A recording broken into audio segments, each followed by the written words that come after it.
Hello, Trombone Internet. This is Chris Van Hoff, assistant to the regional manager of the International Trombone Festival.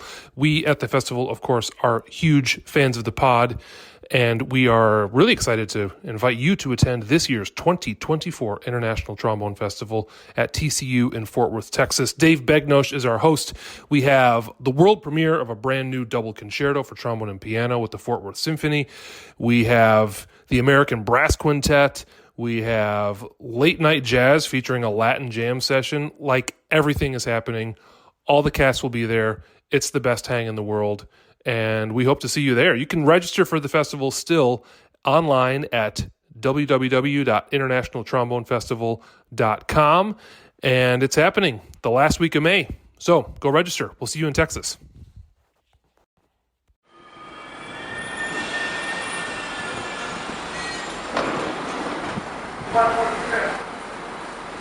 Welcome to the Trombone Retreat, podcast of the Third Coast Trombone Retreat. Today on the podcast, we hang with legendary New York-based trombonist David Taylor. My name is Sebastian Vera, and I'm joined as always by Nick Schwartz. Nick, it's almost time. What time would that be? Bum bum ba-dum bum bum bum beat. Oh, yeah. How do you feel when you hear that? 4 days. When I hear that, I think, I can probably get like 5 pages read in a book. Because the trombones don't play. Do you have any idea what your count is now? It's in the front of my book. I tally every single show. It's over 300, I believe. Oh, man. Is it ever like when you're shampooing your hair in the shower and you don't remember if you did it or not? And you're like, oh, wait, did I do a tally mark? Well, I have a system I do at the end of every show. Oh, that's smart. See, that's smart. You're a smart man. I'm a smart man. So thanks to everyone for the amazing feedback we got on the Carol Jarvis opening season episode. Holy crap, what a story. So many people reached out, and I'm sure she heard from a lot of people. That was just a really cool talk, and I'm really glad we got to. It was just a no-brainer that we wanted to open the season with it. And we're excited to continue our season with one of my musical heroes, Dave Taylor, who I got to work with a lot in grad school, and he's maybe one of my favorite musicians, let alone trombonists on the planet. 78 years young. Yeah, and 78 years old and still actively recording and putting on not just playing, but solo concertizing. That's pretty remarkable. He's a machine. And he's done everything. He's a creative force. He's still innovating. He's played with everyone you can imagine. So we've been looking forward to talking to him for a long time, and I think you'll really enjoy it. Thank you also to our Patreon patrons. Had such a cool conversation with Ethan Garza, the new bass trombonist of the Seattle Symphony, on Now Hearing Candidate 1, an audition podcast that breaks down the processes of audition winners from preparation through audition day. And the video podcast is all up on the Patreon for subscribers at patreon.com/trombone retreat. Also had a recent interview with Jeremy Buckler, the new second trombonist of the Baltimore Symphony. I've been really enjoying these, and it's fun to just like pick one specific topic and just really dive in on what makes everyone successful. And it's interesting because a lot of people have different strategies. So it's been really cool. Yeah, and I've been churning out my excerpt/etudes per month, and tied in with that, I had a trombone tip I just put out on my favorite etude books, which sounds kind of like a simple topic, and I guess it is in its nature, but people who know me, I really like etude books, but particularly how to use them, and I attribute that a lot to I had a teacher that was really good at tying etude books together with like, oh, you're having problems with this and this solo, go back to this etude. It's like using them what they're intended for, like a tool in a toolbox. And speaking of tools, Sebastian, there's one thing you know about me, and that's that I don't like buzzing the mouthpiece very much. You and Christian Lindbergh. I guess I'm a little bit less adamant about it than him, but one thing I don't like about it is the difference of resistance. And I've tried all sorts of tools that will mimic resistance of the trombone, but this new tool that was sent to me by Houghton Horns called Upsound is a little device that creates some natural resistance. So it sounds like, but ooh, a demonstration. No, you got a demonstration along with it. I really love it. It's really, really small. It fits in your case. And for me, it's exactly what I was looking for to create some resistance with mouthpiece buzzing, because I do find that there's a benefit, but I felt like it created unnecessary tension in your aperture. So I think that this thing, with its mimicking of the trombone, is a really cool device. The Up Sound, sold by Houghton Horns. That's cool. So be sure to visit Houghton Horns. Houghton Horns aims to spread the joy of music through providing the highest level of products, services, and resources to the brass playing community. We love them. Be sure to visit houghtonhorns.com, where you can shop online, schedule equipment trials, consultations, repair services, and more. Houghton Horns, first class brass. Enjoy this episode with Dave Taylor.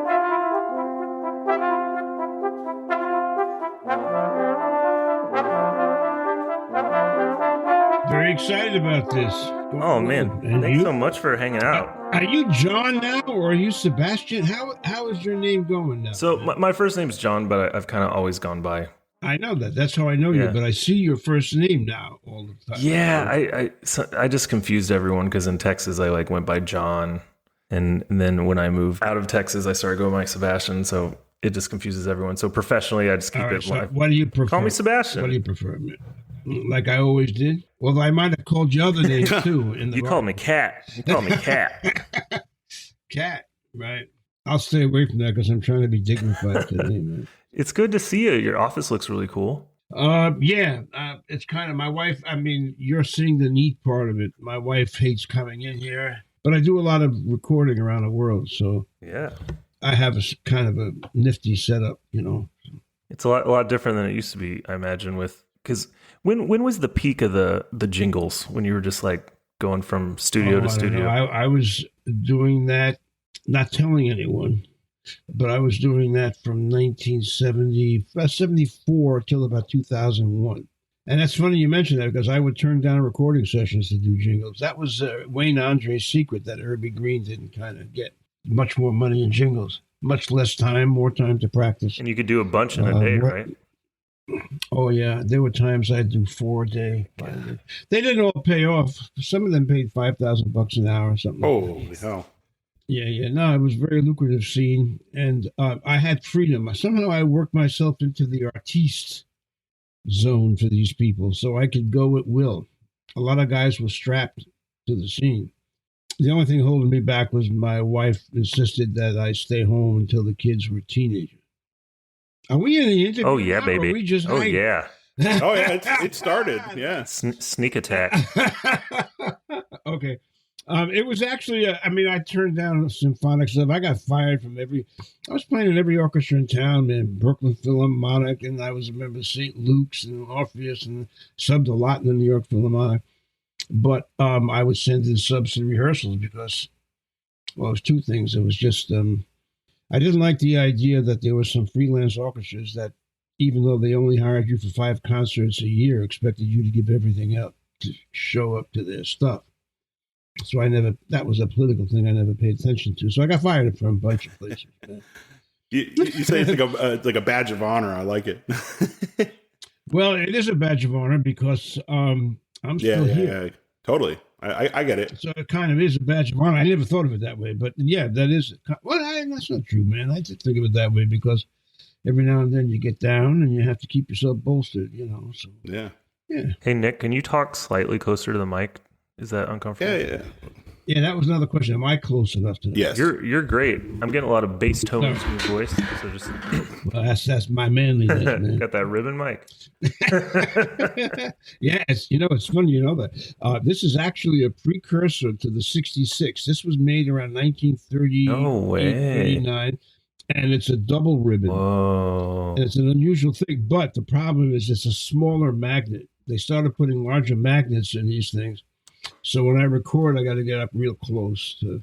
So is that the main one you'll use when you're making recordings with your mic? Yeah. I have about 5 microphones. I have 3 great contact microphones, really great. One I paid like $800-900 for, but this is warm. Yeah. And it looks so cool when you know what I mean, man. I mean, ribbons probably are the best for trombones, don't you think? Yeah, I do. I love it. Well, I used to my faves are like Neumann 67s. That was my main part of my career, 67s and 87s. I did a recording last week. I don't know if you guys are into the extended technique cats, but there's a great flute player named Robert Dick. and he and I just did a duo thing, and we're going to do a trio thing next month. Contrabass, flute, and bass trombone. Yeah. With some electronic sounds around. And now we're going to add percussion. A lovely player. We'll probably do that by Zoom. His name is Jerry Hemingway. Dave, you're always creating, and you have such an imagination, and for you, That's not worth very much in the trombone. No, you don't think so? No, I don't. But you're always like coming up with like cool combinations. As payoff. I mean, as payoff. I don't mean as aesthetically important.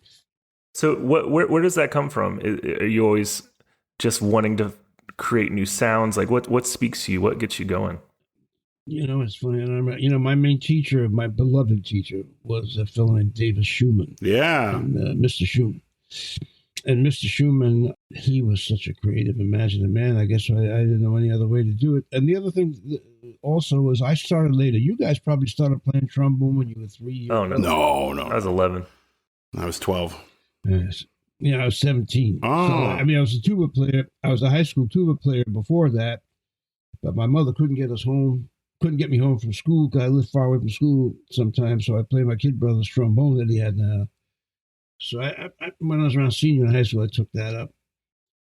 And I don't know, they took me to Manhattan School, they took me to Juilliard, but I couldn't read. They took me to Juilliard, I couldn't read. I faked them out, man. I played the slow movement from the Haydn Trumpet Concerto. Mm-hmm. And they took me. I guess they liked my sound. Manhattan took me, Juilliard took me, but I want that select David Schumann, so I went to Juilliard. I came in differently than you cats, so because they wouldn't let me in theory class at Juilliard until I took rudimentary theory, and because they wouldn't let me in any ensembles, I immediately went to the street. I started playing in community orchestras, big bands. That's how I got into the big band thing, because when you're out in the street, man, you realize you just got to play the trombone. And you were doing this while you were in school? From the first day.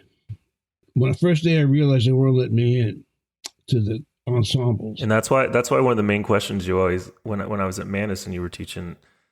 When were you? When was that? I was there 2006 to 2010, I think. So I'm trying to figure out when I started. You knew me when I was kind of a newbie, I think. You had been there a little while. I had been, yeah. I was there for about 28 years now, something like that. But the question you always asked us, like every time you saw us, you're like, "Hey kid, you getting out of the building?" I still do that. Those who stay in the building will stay in the building. And, but I did it out of necessity. I mean, I didn't do it as a choice, man. I knew I had to get some playing experience, and they wouldn't let me do it at Juilliard. I was a tenor trombone when I went into Juilliard. And then somebody got me a gig at the Liederkranz Orchestra. I needed a bass, so I borrowed the Consignee 2H from the school. And man, within 6 months, I was out there hitting it. It was really wild. It was like a skyrocket, probably because of the tuba. Mm. Like the tuba drew you closer to the bass trombone rather than the tenor trombone? Yeah, probably it did. I didn't even know what a bass trombone was until I had seen it in third trombone situations, man. But and then I was, we had a fraternity at Juilliard for a while, Phi Mu Alpha. Yeah. So, and it was really wild, man. Somehow they elected me the president of the chat. So we did nothing but fool around. Bob Cyranak from the Met, he was in it, man. Was Bob still there? Yeah, he just retired. He just retired. I know. I ran into him in the street. So we had a brass quintet: Bob Cyranak, David Jolly, a guy named Garrett List, who wound up teaching in Liège, and Ronnie Rahm, who broke up the damn group because they started up this Canadian brass quintet. Yeah, it's and so our quintet broke up. We were New York Brass.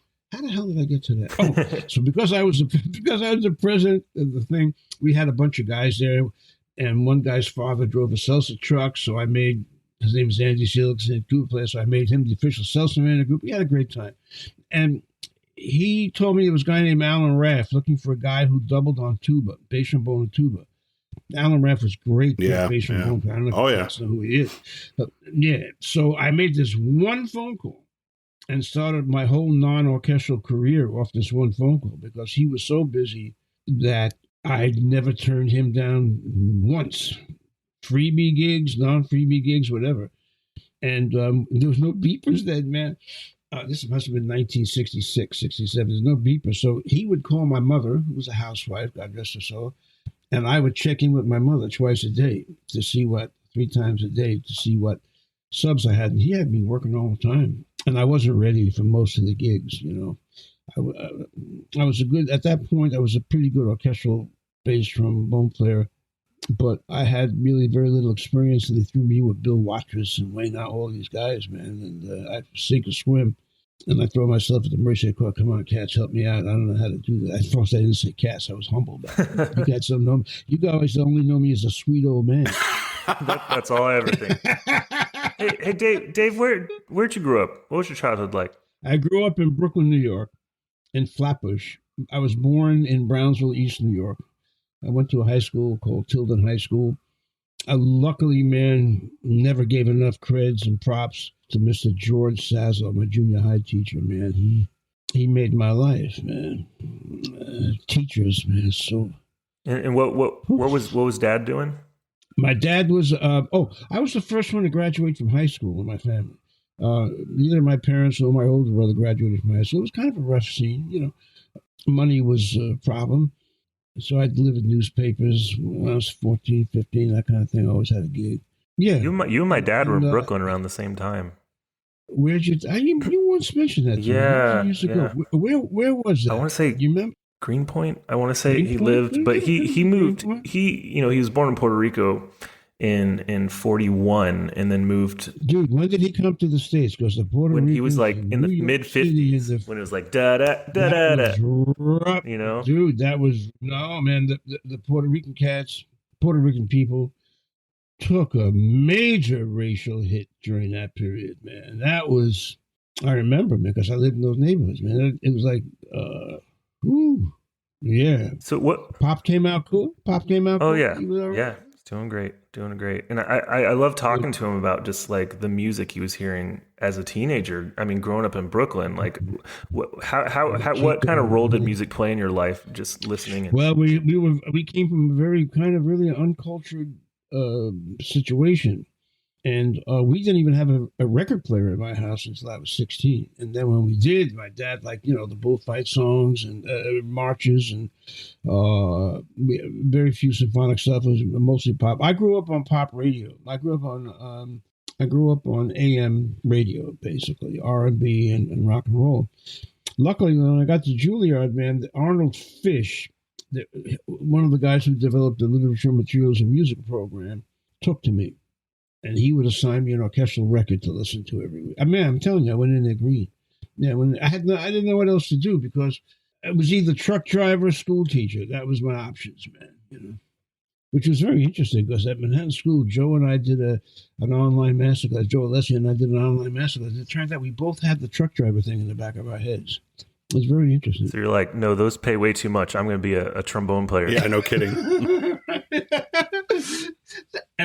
Interesting too. My career desire to be was, you know, those the rodeo clowns, man. You know that they would jump into barrels. Yeah, really? I wanted to do that. Why? That was what I wanted. Why? Why? Because they were cats with a sense of humor, but they were Saint Bernards in disguise, man. You know, they were there to save those bull riders, man. That bottom line. But they were joking while they did it. That's how I played the trombone. Yeah, but so then I started playing. So when I started playing the bass trombone, the orchestras they wanted me, you know, and I don't know why. But I had a good sound, I think, at that time, and my rhythm was different than a lot of the orchestral guys' rhythm because I was raised on pop radio, man. I laid it down. In fact, Miraculous Mandarin was one of my highlights at Juilliard, man. I remember playing that and riding. I had a Volkswagen. It was 1967. I had a Beetle, and I remember driving down the West Side Highway after that performance, saying, "Yeah, this is it." You know, feelings you remember. This is what I want to do, man.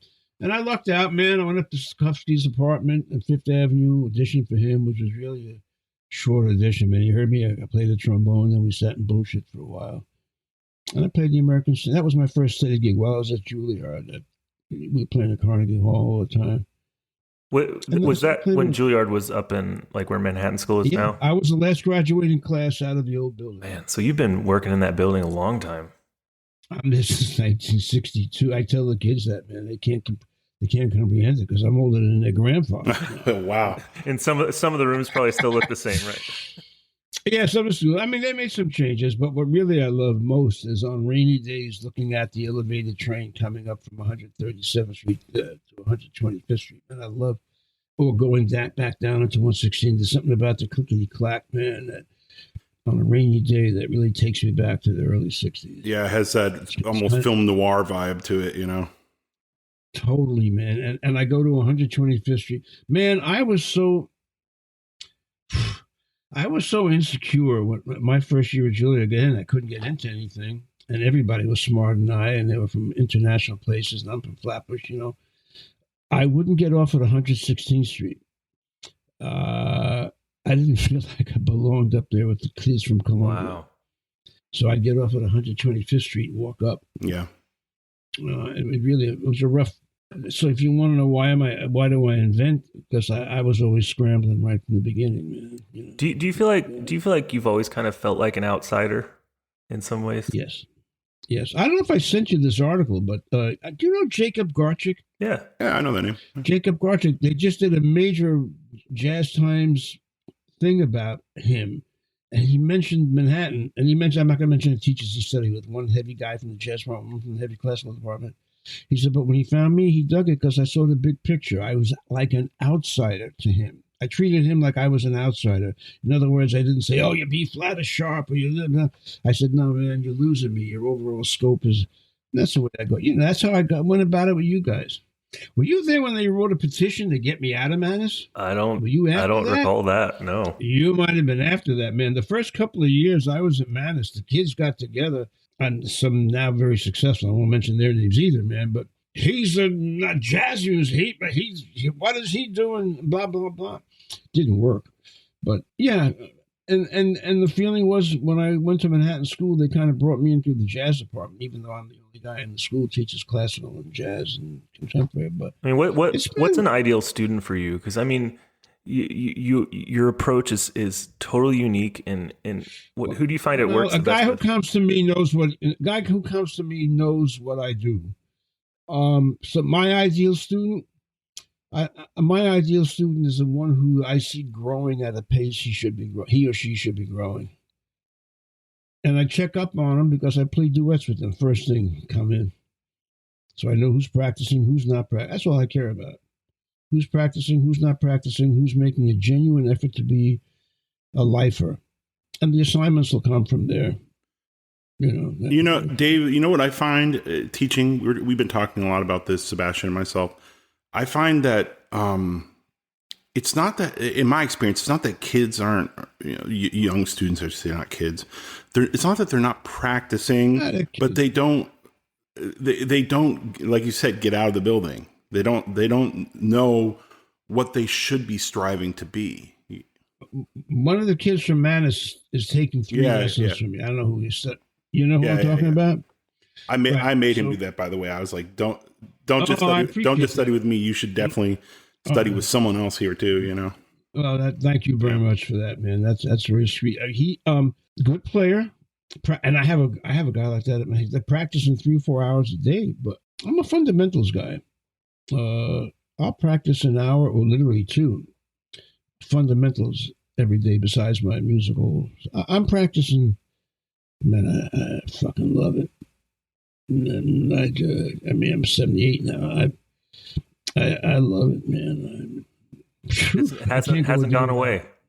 No, I invent different things. I try different horns, like different bell thicknesses, mouthpieces. I'm nuts. If I turn this thing around, you'd see an array of mouthpieces. It keeps me interested, And now what I'm doing is, I do a lot of unaccompanied recitals. Yeah. I decided to do. I don't like going on the road and having to play at a festival with somebody else's piano player who doesn't know where I'm coming from. So I said, "To hell with it." It happened actually a few years ago, quite by accident. I did a big festival, low brass festival, and they assigned a piano player for me. And the woman was lovely and I guess conscientious, but she didn't look at my music. I've been writing a lot. She didn't look at my music.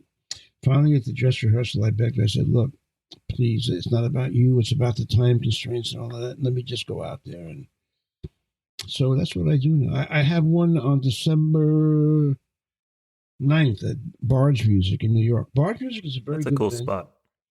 Yeah, and Mark has been using me there for 8 years, playing my own music. So I think what I'm going to do now is I wrote a piece called Houdini's Lament that I played for the last couple of years, and now I just turned it into a piano duo for myself. I'm going to turn it into a concerto. And so I'm going to play that unaccompanied. It's about a 14-minute piece. I'm going to play a piece I just finished called Non Torpor. I'll play that 14 minutes. I'll play another piece called The Last Judgment. I'm scared shit about this, but I'm going to do it. I've never really played nonstop for 40. This is nonstop, no rest. 45 minutes. It's exhausting. Yeah, well, it's exhausting. So what I've been doing is I've been searching small mouthpieces.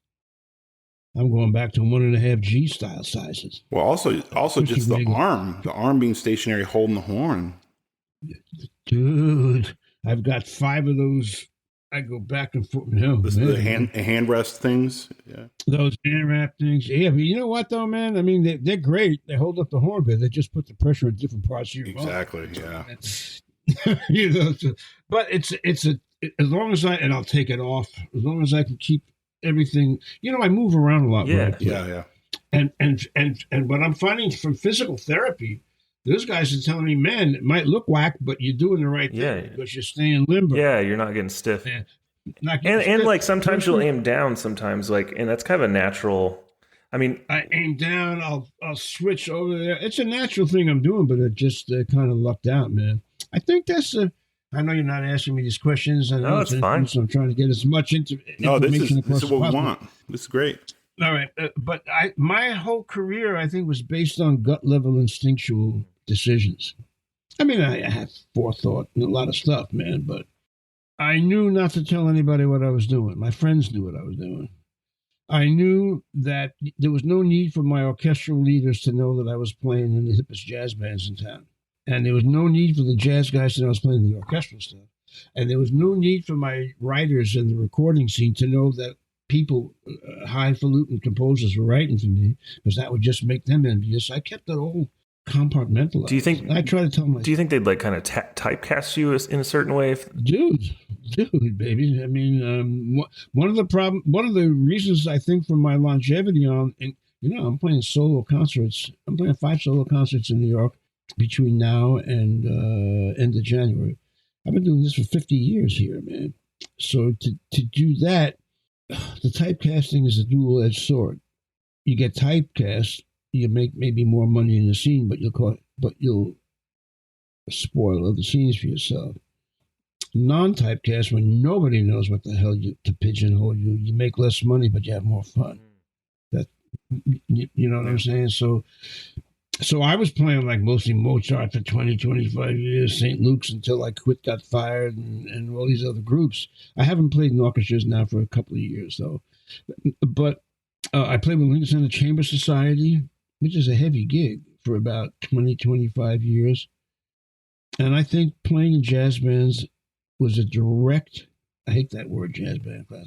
It was the most direct reason for my success in chamber music.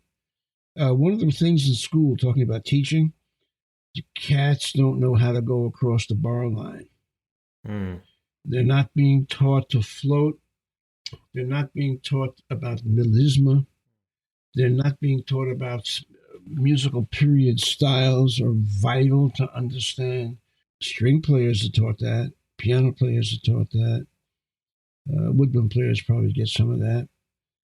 But our guys are not getting it. Why not? And, Why not? I think there's too much emphasis on orchestral excerpt. And I think there's too much emphasis on it's really not valuable to me. You know what I mean? That kind of a thing. Where I think it's the most valuable.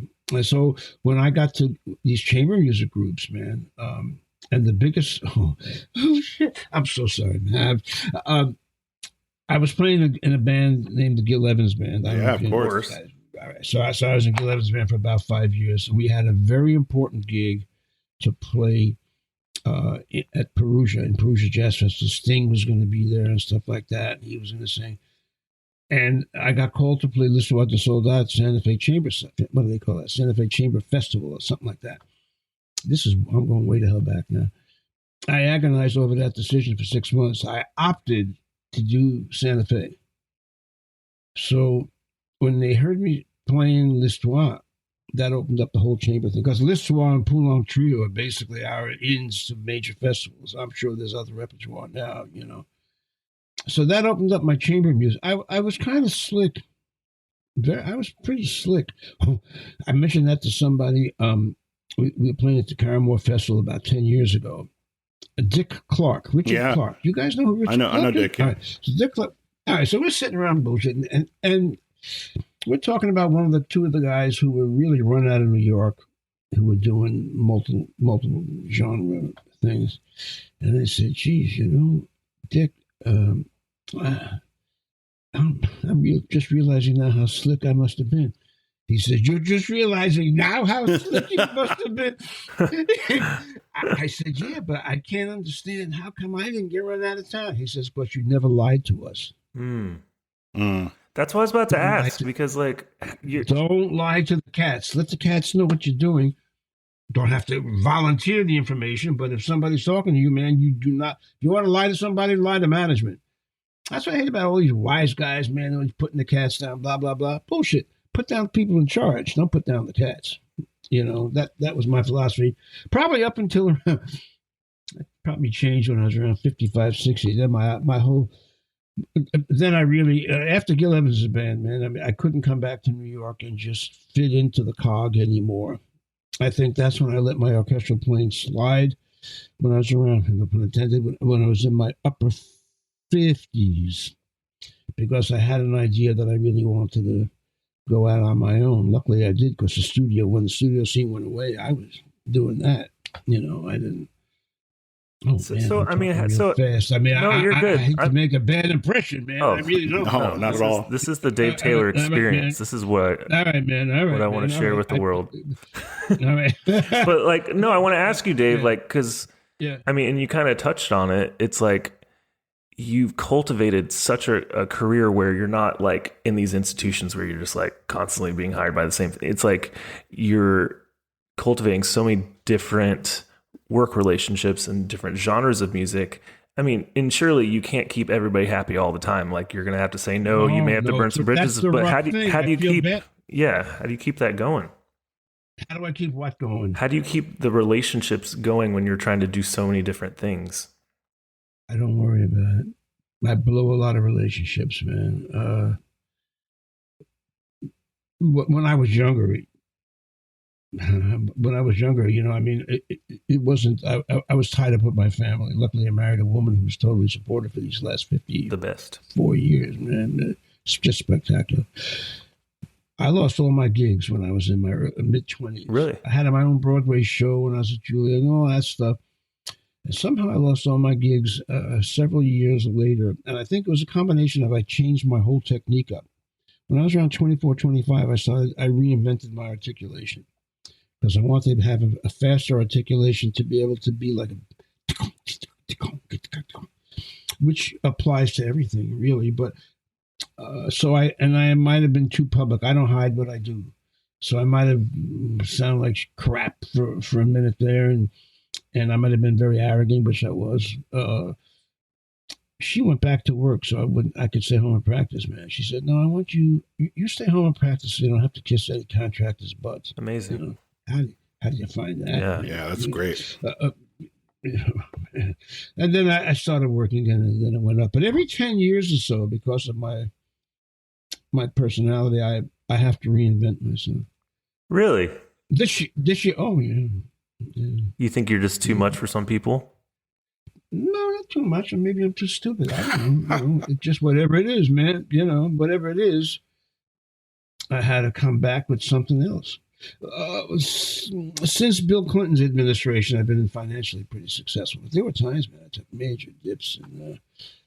Yeah, when as you put it, like sometimes there's like the phone's not ringing, so it's like that's when you invest in yourself, right? Well, yeah, and luckily, even when the phone was ringing, I'd come home at night and practice. So I really never had to warm up, although I make a big point of warming up. But I never. I mean, I would stop playing 1, 2 o'clock in the morning and get up at 9 o'clock and go sit in the studio. But I was practicing every night, developing repertoire. but it was a full-time commitment. And it is a full-time. It's still a full-time commitment, man. Like I got a rehearsal today. If I don't, I'm a 24/7 guy, you know. So you're saying it's still it never gets old for you. You're still loving it, and you've always had this energy about you, which is just infectious when you're in the room. And so, like, would you say that the single factor that has kept you this joyful about what you do is just that the variety and the creativity? I just love blowing air through a tube. Yeah. Me too, man. I get that. Yeah, that's all. Making sound. Man, that's the bottom line of my enjoyment, man. And I concentrate on, when I'm practicing, even when I'm practicing music, I concentrate on diaphragm and articulation. I believe articulation is the key to interpretation. And that's another reason I think some of our lower brass kids all across the country, they're not understanding the variety that can be gotten from articulation. And I kind of, when I was a boy, when I was in school, man, I don't think we spent more than 20-30% on excerpts. We spent that much. Our teachers didn't, you know. I mean, Bud Herseth is a circus player. You know what I mean? So it's like, I think there was more. You know, man, one of the best sections I ever played in was, and go back to mouthpieces. I never felt I needed a bigger mouthpiece until I was playing at Kimball Center with the Boston Symphony. We were playing to Leulenspiegel. I said, "Oh God damn it! I wish I had a bigger mouthpiece." That was the only time I wish I had a bigger mouthpiece. How many mouthpieces do you own, Dave? Oh, 100 and some odd. but you know, maybe more. You know, the whole story about Vacchiano from the Philharmonic, man, he had a barrel of mouthpiece. And whenever some repertoire came up, man, he'd just carve out what he had to do. I don't tell that to the students because they have to have their own fish to fry, man. You know, I studied with Don Harwood, and Harwood, he never talked about equipment, but he was an equipment junkie. And junkie. Huge junkie. Because I used to hang out with him, giving him my lead. Oh, yeah. So he wouldn't mention it at all. And he always had this black bag that he'd come to lessons. It's the only thing he'd bring to a lesson. Wouldn't bring a horn, nothing. And I always thought it was like a lunch bag or something. And then one day, like my junior year, I said something like, yeah, I don't know if this mouthpiece is for me anymore. And he was like, well, hold on. And he turns his bag over and it's like 20 mouthpieces. So I'm like, I don't think I play more than 6 now. I have 2 setups. One setup I play 2. I have 2.5 setups. One setup I play 3 on, 3 or 4, and one setup I just play 2 on. What is it about bass trombonists and equipment? Is it just the extra valve? Because, no, man. It's because our range is compatible almost with your range. Plus, we got all of that crap below the spaghetti. Below the spaghetti. Oh, I'm stealing that one. I mean, man. Yeah, no, I mean, like, if I'm gonna, like, yesterday I played with the Mingus Big Band, and I was using a mouthpiece that I knew would cut and give me great low range, and I could tap up there if I had to. But when I'm playing on my unaccompanied recitals, and I know I have a tune that I wrote, which I shouldn't have written above middle, the whole thing up there, I switch over to that smaller backbone. Griego makes 6 or 8 mouthpieces for me. Christian Griego I met him when I worked for Edwards. And basically all my backbores are the same. I have a backbore side. I know it's a little bigger. I like 317. And a lot of guys like 309, 310, 312. I like 317 with a little more resistance in the cup than the throat. Big backboard. And so the variations on my mouthpieces are basically cups. Not really the backboards. Do you ever get like overwhelmed with thinking about equipment choices where it's just like I could go down a million different ways right now and I can't make up my mind? Oh, well, that when I played an instrument called the Holton for about 25 years. And it really wasn't popular in New York, but I kind of loved it. And it worked for me. And so I played the same setup for about 25 years. I played the Bach 1.5G board out. Mr. Schumann, there was a guy, hey, Nick, John Coffey. Oh, yeah, of course. Yeah. Yeah. All right, so coffee had a guy. So Mr. Schumann took me to Parduba and Sons. That guy named Parduba used to do mouthpieces repairs, and and Mr. Schumann had a coffee mouthpiece, which is similar to the 1.5G, but it was bored out. And I remember going there, Mr. Schumann and Mr. Parduba, they were going like that by eye, man.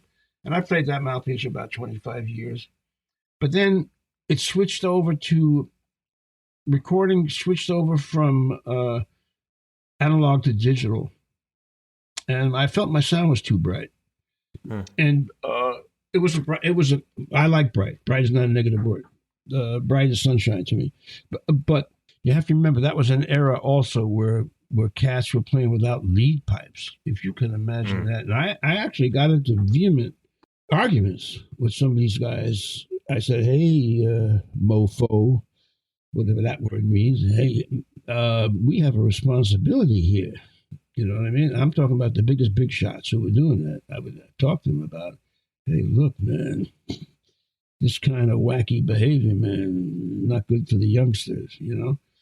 But so I never got involved with that. But then Steve Shires called me up. I was looking for a bell, looking for bells, because, again, digital made things brighter in the studios. And I heard Osmond Brass. You ever heard of Osmond Brass? Of course. Osmond Brass is where they were. Right. Up in Boston, So right? I called him up. Yep. And Steve was up there. And he sent me these bells, and he was excited about it. And he called me up. Well, what do you think, man? He didn't say man. He doesn't talk that way. What do you think, Dave? I said, well, Steve, look, man, I don't know what people are telling you, but these bells are dead. Not happening. I think based on my subjective truth, when he went to Edwards, because there was no Edwards, he and Gary Greenhill were Edwards. They started Edwards. They brought me in, not because of whatever I did, I think because they knew I wouldn't lie to them about what I was feeling subjectively. So when I got to when they started developing the Edwards and I started flying out there and going back and forth, Steve sent me an inline horn. At that time, inline wasn't what it is now. I said, Steve, can't work with you, man. I'm like this. He says, don't worry about it. I'll make you a dependent horn. I'll do it. Whatever you need, I'll do. So I still play on the model. I mean, another generation of the model that Steven designed. But the bells were a problem. So I was an equipment junkie. I have to admit, getting that Edwards thing off the ground for me. You never miss like simpler times of like the same mouthpiece for 25 years and a horn you can't modulate too much? Well, no, it's a funny thing, man. Again, when I got to 40, 45, you have to remember, man. I mean, forgive me for this, man. I was playing in only the best orchestras in New York and only the best jazz bands. When I say only, you know what I mean? And only the best rock groups in the first called Jingle Stuff. You were the guy. I kind of, I hate to talk in those terms, but I lucked out. I will for you. You were the guy. All right, I lucked out. And, but I was never satisfied because the guys I was running with Randy and Michael Brecker. And who those guys are. John Faddis was my roommate with Thad Jones's band. Lou Soloff and I were buddies. Alan Root. It goes on and on and on and on, man. Those guys had style. Because I started so late, I didn't have style, I felt. My style was clarity and always being heard and being in time. And cats can build. The reason I became well-known in the studios is because it came about that I was on a public television show with Thad Jones and Mel Lewis simultaneous to playing with Boulez in the Philharmonic. So it became real obvious to people that I could go all those, the protractor. So after that TV show came down, I remember it was when Leonard Bernstein's Candide was on Broadway. I didn't last long on Broadway, man. I couldn't handle it's an honorable job, I know that, but I just couldn't handle repetition. But when that show was on Broadway, I knew because a couple of my friends were playing it, my recording thing jumped from maybe 1 or 2 sessions a week to 10 to 20 a week. And it was the direct passing of that Thad Jones, Mel Lewis, Philharmonic. What that's when I. What'd you learn the most from Thad Jones? Well, I'll give you a for instance, man. By playing in the regular big bands in New York, I thought my time was just hunky dory. But Thad Jones was the first band I played in for any length that had developed its own idiosyncratic I mean, personality. it's a tight band. That was a tight band. Tight band, but it's a different time frame. And I remember one instance in I left crying, man. We were in Barcelona, Mm-hmm. we were in Barcelona, and we were playing at some museum or something like that. And we were playing a tune called "Willow Weep for Me." It was written by Bob Brookmeyer, and it was a ballad, just 4/4 time. Jimmy Nepper, and it was just after I had joined the band. Jimmy Nepper was playing "Willow Weep for Me," and I couldn't find the beat. And that's how a great chamber music. This great chamber music is elastic. Perhaps great conductors doing romantic music and specialists can get that elasticity. The great ones from an orchestra. Man, whenever Gergiev's in town, man, I check that cat out. His Tchaikovsky, man. Woo! So, like what you're describing, it sounds like. I mean, to me, I think of groove, and that's something that I feel like is so natural in everything you do and so important to you. Like, is that when you first started to really internalize that? Don't know those answers, but it was around that time that I realized there's no such thing as positive and negative. That was around that time, and maybe if I wasn't successful, I was, now I feel as if the decisions I've made all made sense, even the ones where I quit groups. I fail a lot. You know that. I fail, man. I just fall on my ass a lot. There was a period of time when I would repeat solos if I didn't like the way I played them. But then I started playing in front of 2,000 people. And you can't mess around like that when you're playing in front of 2,000 people, man. You just have to do it. But there were times I would just stop. And, all right, cats, let's do this again. I'd get lost. There was a period of time, man. Oh, man, shit. There was a period of time when I was failing so much, I needed encouragement from wherever I could get it. Now, just recently, man, my old lady decided we're going to have the apartment painted. This is after about 18 years we're living in. We always had touch-up jobs. We never had the whole joint. And I really didn't. I bemoaned it because we had to pull all the damn furniture off the wall. How long have you been in that place? We had to get all the tchotchkes off the goddamn shop. We're about to do that. About 18. We're about to do that. Oh, yeah. man, what a we agonized, fought, screamed. We get vocal with each other when we have these incidents. So anyway, so oh no, you're taking all the CDs out of that cabinet when we got. And I hated it, but here's what I found, and I forgot it after 18 years. Wait a minute, let me find it. It might not be right in the right. I'll cut that out. Hey, David, this is J.J. Johnson, calling from Minneapolis, Indiana, and to get a minute, I'd like to rap with you about something. At any rate, these things go on and on. That's so cool. JJ left a bunch of messages. We became kind of tight. Wow, that's amazing. And he would tell me he loved. I did a record with him, and I gave him some of my CDs, and he would tell me how great he thought I thought. I mean, it's ego shit. Don't give me, forgive me. But I remember, man, there were a couple of times I was standing up in front of an orchestra, standing up in front of a band, and I totally failed. I ran to that goddamn answering machine, man, and just say, "Hey, David, this is J.J. Johnson. Mm-hmm. Man, your performance." My suggestion to everybody is, you're never too big, man. I don't care who you are, man. You need somebody to tell you, okay, man, you're all right. Mm-hmm. You're all right. You're okay. That's what I tell my kids in school. Go out and fail, God damn it. Go out. I'm cursing a little bit. You're fine. That, but, You're fine. All right. Go out and fail and come back, and I'll pick you up. I'll be your safe harbor. I want you to fail. The beauty of my career is I'm kind of well known, but I'm not well known like the real well known trombone player guys are, our icons. I'm cool with that because I can fail as much as I want. A lot of those guys can't fail so much. They have images that they have to maintain. And, oh, wow, I'm not being derogatory to anybody. Please understand that. I'm talking in terms of a group thing, I can fail as much as I want. It doesn't matter. You don't feel pressure to maintain an image? It's funny. I organized a trio. I don't know if you're familiar with his name, Elias Feingersh. Do you know that name? A tenor trombone player, travels around the world, doing 150 kind of trombone player, putting on his own show.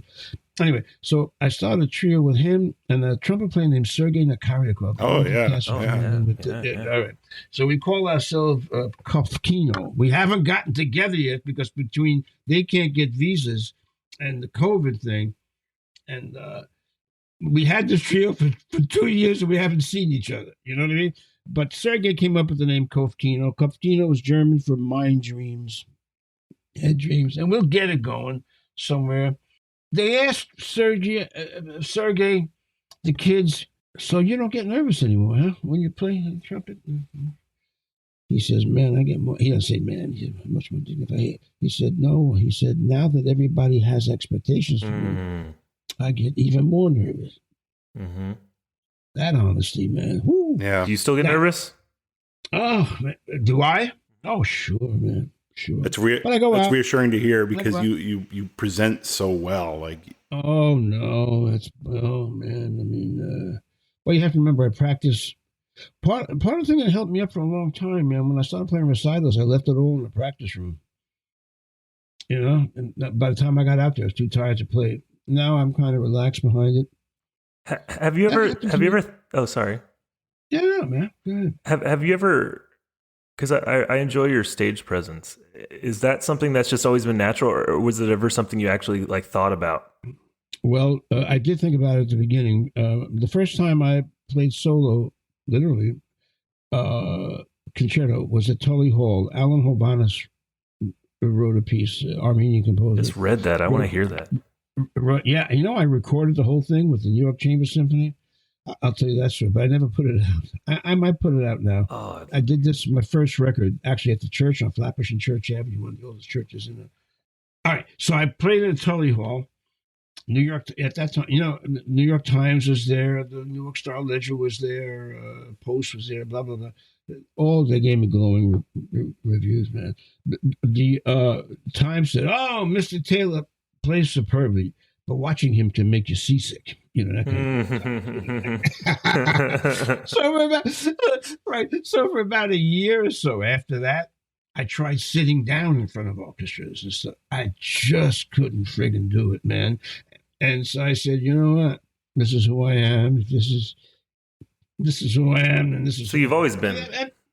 I've always been doing that. Yeah, right, man. I mean, maybe it's a way to cover up my nervousness. I don't even know.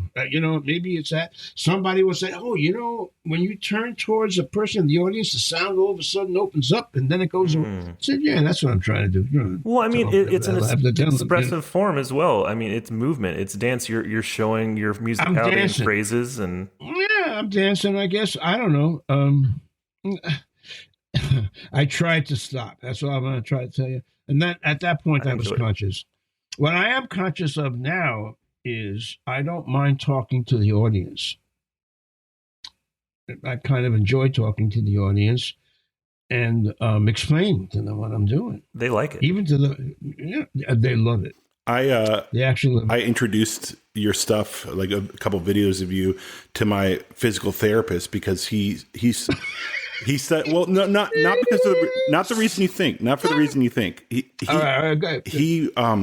His thing is he studied clarinet at University of Michigan for his undergrad, and he also is a dancer, and so like a modern dancer. And so his idea, like what he wanted to do and wants to do, is to like mesh those two things together and have like self choreography and playing. And like he showed me some of his videos, and I was like, okay, who you need to see is Dave Taylor, and he was that's funny. Way into it. He loved it. What was his name, man? Because I'm playing with two dance. I'm on December 11th. this Houdini piece I wrote. It's 14 minutes. Eric Hawkins Dance Company is choreographed where they're going to dance around me, and so I'll be part of that. I'm going to hit you up for the details again, so I can send it like the website or whatever. Yeah, I'll give you. I'll send it to him. Is it that one is going to be at St. Mark's Church on December 11th? Okay, I'll tell him. Yeah, he's December 9th is unaccompanied recital at Bars Music. Yeah. But I'm also playing with a dance company called the Gal Perry Dance Company. That's in June. And for that one, I'll be playing Mahler and Schubert.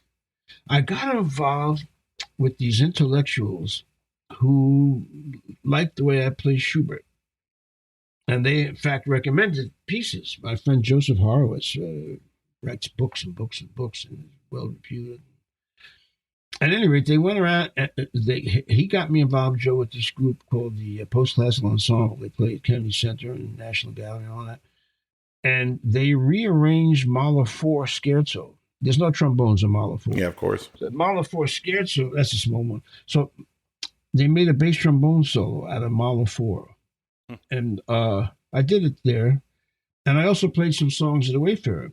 And the cats dug so hard the way I played songs of the Wayfarer that they incorporated with some of the songs I play of Schubert.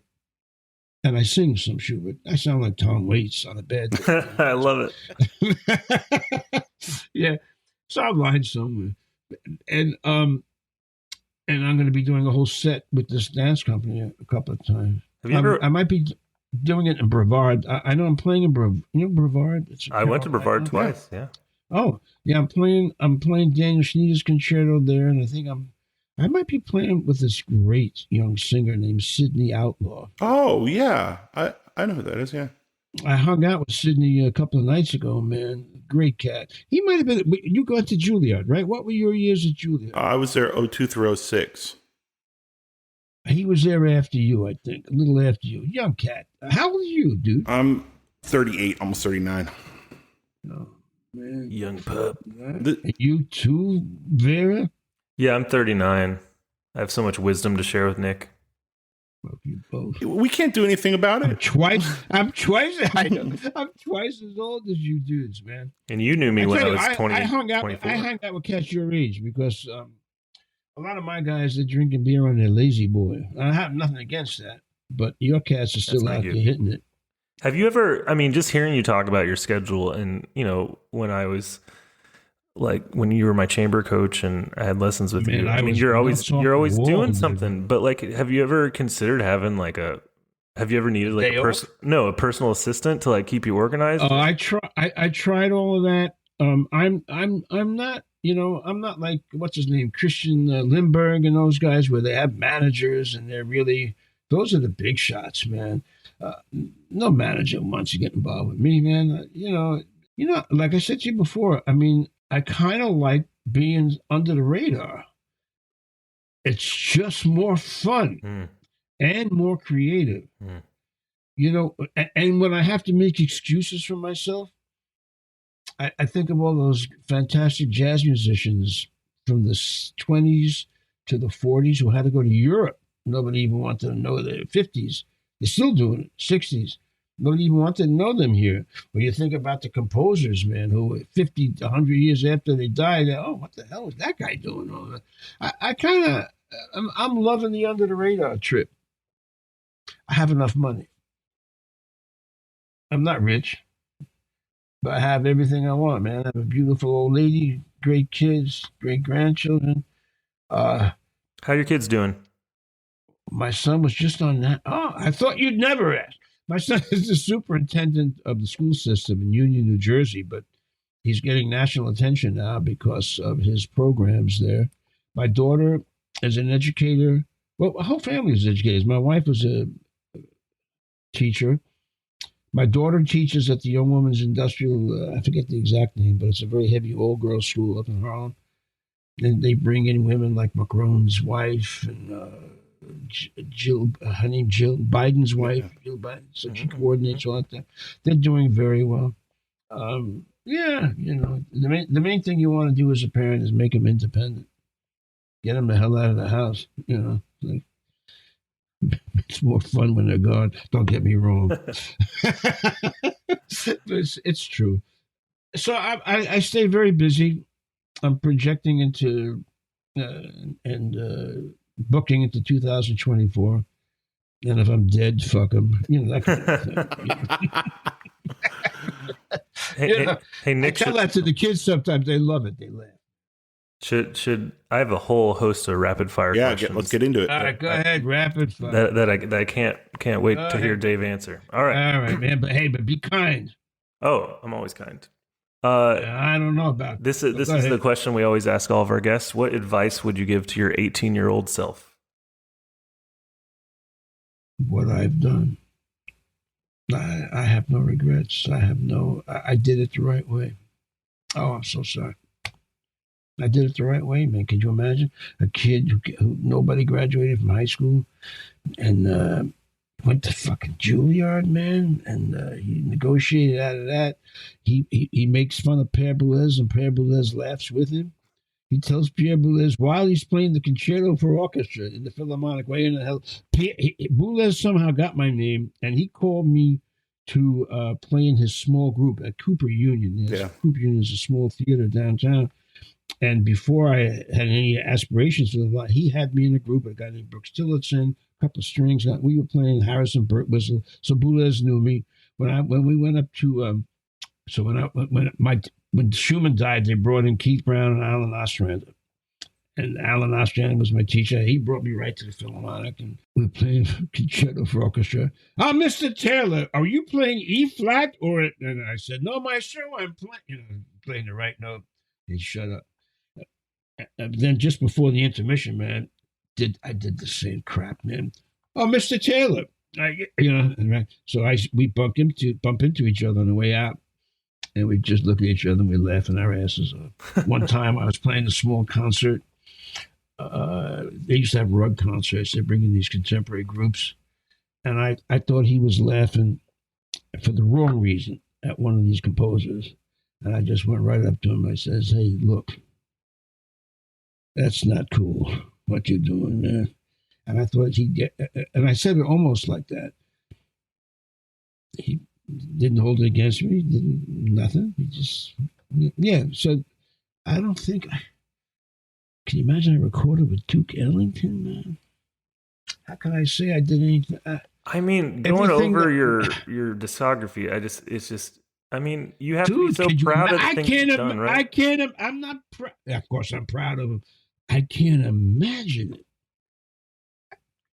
What do you remember from that experience with Duke Ellington? Being numb and Julian Priester having to hit me every now and then. All right, play. I was sitting next to Harry. I was 24 or 5, sitting next to Harry Carney and Cootie Williams. Duke Ellington was dancing around the group. And he held a super high standard with his musicians, right? I would imagine so. I mean, I think, you know what, man? I think innovative, I tell this line to the cats, man. Auguste Rodin, the thinker, the sculptor, he says there's no such thing as beautiful line, and he's a sculptor. No such thing as beautiful form, no such thing as beautiful color. There's only one beauty, the beauty of truth revealing itself. I might have said that to you even, Vera. I might have done that. Great one. Yeah, that's a great one. And let me tell you, innovative people recognize that more than they do is to see slightly sharp or flat. They recognize when there's a guy spiritually trying to get into the music, trying to create, listening. I think that's what fundamentals are about. If you have great fundamentals, it's easier to climb into the sound around you. It's easier. If you have a solid set of fundamentals, all it is clicking the tuner of a radio. All these kids don't even know what a tuner is, but clicking the tuner of a radio or a protractor. From geometry, a protractor, you just notch it over.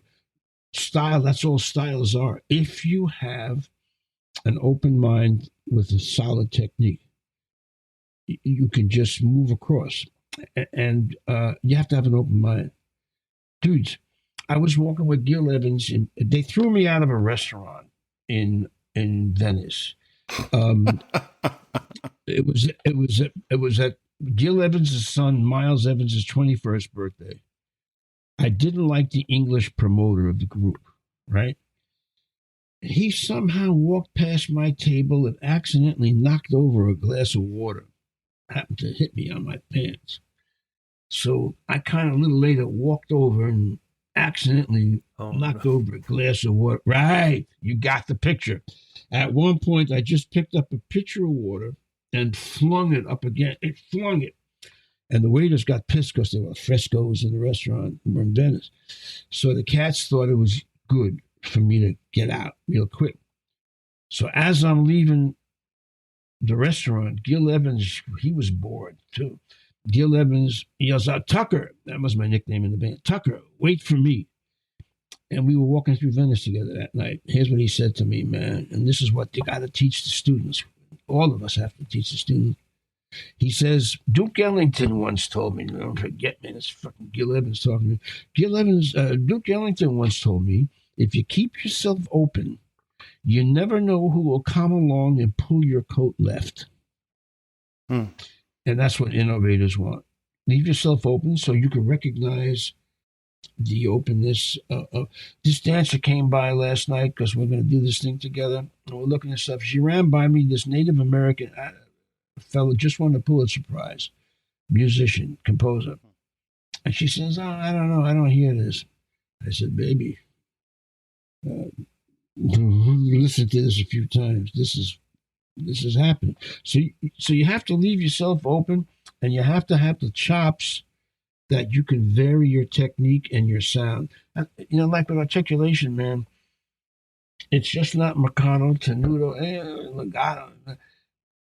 You have to have your articulation to the point where if you want to go like this, your tongue still knows exactly where to go. That's my whole trip, and no, man. I mean, at this point, I can't tell what an 18-year-old what I would have done differently. Maybe so yeah, you wouldn't. You tell yourself to just like keep doing it, enjoy the ride, kind of thing. It's unbelievable to me, man. It's And one thing, when you're talking about truth revealing itself and the way, and this is the way you perform it, and I've said this to many people. I hope to perform. No. I hope to be there. You're not always there, man. Yeah, of course. But like in my experiences hearing you, and I've gotten to hear you play a lot of solo recitals and a lot of performances, and this is literally the best compliment I can give someone. And I've told this, I probably have told this to you at some point, and I've told this to many people. It's like Dave Taylor is the only trombonist that when I listen to him, I don't think about the trombone at all. Wow. Yeah, I've heard that before. I don't know if that's a good thing. I think that's a very good thing. It's like, think about all the baggage of rules I have in my head. There's more money in being a good trombone player. No, it's funny. Somebody once said to Lou Solo, if I was there, Lou Solo for trumpet, man, you sound great. And he said to that person without batting an eye, because he knows from experience, please don't say that. I'll never work if you keep saying that. There's ways to isolate people. That I understand. Take the compliment, Dave. I love you. I love you. No, I just want to let you know business is business, brother. You take me away in the music. Is what I'm trying to say. So I love that. I love that, man, because that's who I gear for. I play in front of people. I don't play in front of trombone players, basically. So you've definitely set a record for the longest answer to a rapid fire question in podcast history. So I was just thinking that. No, I said maybe get laid more. All right, yeah. Take care of your teeth. Hey, wait. Well, yeah. I remember you told me that once. I brush your teeth, man. Yeah. That's expensive. Go ahead. Next question. Okay. So this is going to be probably a very hard one to answer, but. Is there a most profound or memorable musical experience that you're most proud of that stands out? Well, as I told you, I can't answer that question, but I will answer Miraculous Mandarin. Really? When I was a young man, that was the right excerpt at the right time. And there was one other thing. There was a fellow named Phil Jameson who was the best trombone player at Juilliard. He became professor at Georgia. Right. Yeah. All these guys studied, right? Phil Jameson and this guy, Bob Moses, clarinet player, the best clarinet player at the school at the time. Don't forget, I was a nobody. Couldn't get arrested in the school. Alfred Wallenstein came and conducted Don Giovanni. And these two cats came backstage. Now, they didn't know me. They were big shots. And he said, Dave, do you realize you're doing something we haven't heard on that instrument before? I could cry. Wow. These little things, man. That's the little things, man. Or hearing a colleague, I won't mention his name, the Grammy Awards, you know those people, the Grammy Awards? No, I've never heard of the Grammys. What Right. is that? Tell me about it. I'm like on 14. I don't know somewhere between 14 and 18 Grammy Awards. Yeah, no big deal. Yeah. I don't know how many. Around the house, No, that's a big deal. But I don't know what they are. But I looked it up once. So the Grammy Award organization, they give out awards for the most valuable player. And if you get it 5 times like in a row, they don't want to give it to you anymore. So they put you in what they call their Hall of Fame. So I'm sitting next to a colleague. We both had 4 of these awards. 4 wasn't my instrument. And they called my name, but they didn't call his name. And the way he went, ugh, that let me know that you have to value everything, you know. And we're not talking about family now. We're not talking about, I'm just talking straight ahead. My wife knows that there's no way she can curtail my playing, because if she did, we wouldn't work. You know, she knew I was. My first date with her, man, I took her to hear Stravinsky Octet. Whoa. And she dug it. I said, all right. Yeah. We're in, baby. Yeah. Bring them on, man. Bring them on. But I did start traveling. My sister-in-law, when I was 65, she said, no, look, get out of the house. You have to get out. You know, I was proud. So I started traveling. We went to Africa for a month. And then we went to India several times. We went to Myanmar, Machu Picchu. I mean, I've been, besides working in Asia and stuff like that, I started taking about a month down. But this changed during COVID, of course. All right. So we haven't been on one of those in a long time. Yeah. Next question for you. There's a billboard that everyone in the world can see, and you can write whatever you want on it. What would you write? He tried. Oh, I like that. I really like that. Good. That's good stuff. That's a good one. He tried. Well, I hate to use the past tense. He tries. There you go. He tries. I'm not a rear view mirror mofo. You know what I mean? I'm like, You're living it. I look in the rear view mirror, man. You know, so I have a bad memory. You know. Could you live anywhere other than New York City? I went through that once in my brain. I thought about that. I haven't thought about that for several years. The only place at the time I was thinking about it was Amsterdam. Why Amsterdam? A very human. It was. I don't know how it is now. Very human. I'm actually doing via Zoom. I'm coaching 3 big bands from the Amsterdam Conservatory next week. Oh, cool. Yeah. It's kind of nice. Yeah, that's it. Yeah, I really hope that you're able to get busy coming up. It sounds like you're just so bored and never getting to do anything. So. You know what? I tell you, the only thing that's bothering me is air travel, man. You don't like it? Not now, no. I tried playing brass screw-off bills, and I have about 4 of them. Holton even made me one back in the 80s. I had Really? Great sound. So, oh yeah. I worked for Holton. I worked for them for about 10 years. And so I got close to the designers. And they actually made me 3 screw-off bills. I mentioned this to Jack Schatz. I went to my storage. You know Jack Schatz? I love Jack. The bass trombone. Yeah. All right, the bass trombone player. He's playing. Does the orchestras, the shows. He's a Holton freak. Yeah, his Holton he has is a real special horn. Oh my God. Yeah, but he's a Holton freak, you know. And worst case scenario, he puts me down for not playing a Holton. Best case scenario, he doesn't realize he's behaving like Bob Dylan's fans when he moved to electric guitar. He doesn't get that. I'm going to have to tell him that. Hey, you mofo, you're just treating me like Dylan went to electric. And then Edwards, I have a bunch of, I have about 6, 7 screw off bells. I can't play one of them. I tried playing a carbon fiber one, and I took it to Europe this summer. Whoa. It's a different sound. It's not a brass sound. But I walked on that airplane like a champ, bro. Yeah, just like throw it. Walked on that airplane like. So that's your biggest fear is like your horn being. Yeah, I used to ship them in underneath in big golf hard. Yeah. There's one back here, hard golf cases. Then you're at the mercy of the handlers. Yeah. So I always get nervous. I just don't want to be nervous. And they say, so I'll see what happens. I don't know. I mean, I'm still messing around with horns. It's fun, man. So there's a desert island. You can only listen to one composer. Who's that one composer? Well, of course, it's Bach, man. Yeah. Bach. Maybe I'll sneak in the Mozart Requiem. Yeah. I'm sorry. That's breaking the rules. Only do one. I was once on a road. I was once on a road with Barbara Streisand, and she had a recording session. I think it would have paid like $1,000, $50, or something like that. But I was playing with the mostly Mozart festival, and they had a rehearsal of the Mozart Requiem. I said, "Hell with it, man! I'm playing the rehearsal." And I went to the rehearsal, Mozart Requiem, man. Yeah. Lacrimosa. Never gets old. Never gets old. Oh, man. That was the beauty of it. I sight read. I didn't sight read, but the first time I played with the Boston Symphony, man, I had to play at Carnegie Hall, no rehearsals, Beethoven 9. And I'm sitting next to Norma Bolter.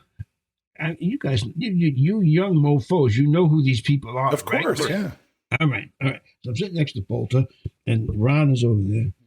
And, the normal solo thing where we come in.